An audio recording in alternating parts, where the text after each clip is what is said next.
The investigation has determined no criminal conduct on the part of any police officer involved in this incident. That finding comes after investigators compiled these 5 binders filled with transcribed interviews and hundreds of photographs. There's other information in there, like who was chasing McAbee in this video, down the connector into downtown Boise. Police tell us they think McAbee fired out the car window a handful of times on the interstate. And there were shots being fired at police officers and potentially innocent citizens. I don't believe we had any opportunity to do anything other than what we did. What they did was fire about 71 shots at McAbee in this truck. The suspect himself fired 4 rounds at police using this assault rifle.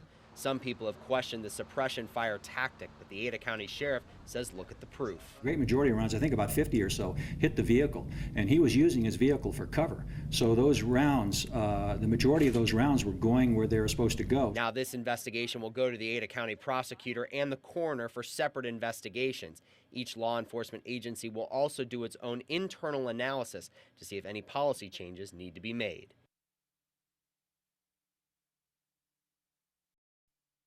The events of this day last November are still very fresh in many people's minds. Copy 102 is advising extreme measures authorized, slowing down first. Remember seeing this car speed down the connector, hit another car before eventually being shot by a handful of police.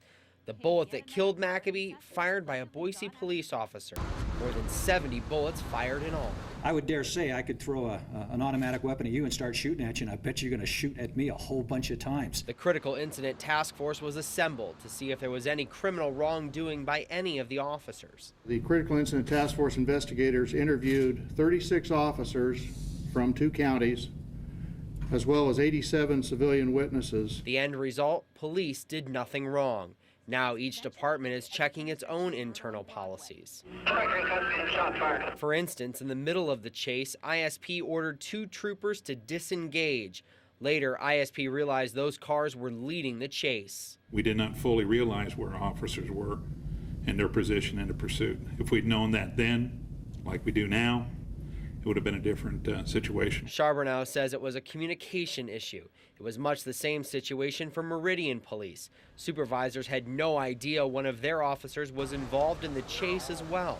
That officer has since been disciplined. Putting all the what we learned from this incident stuff aside, Boise's police chief says this was the only way to handle it. And there were shots being fired at police officers and potentially innocent citizens. I don't believe we had any opportunity to do anything other than what we did.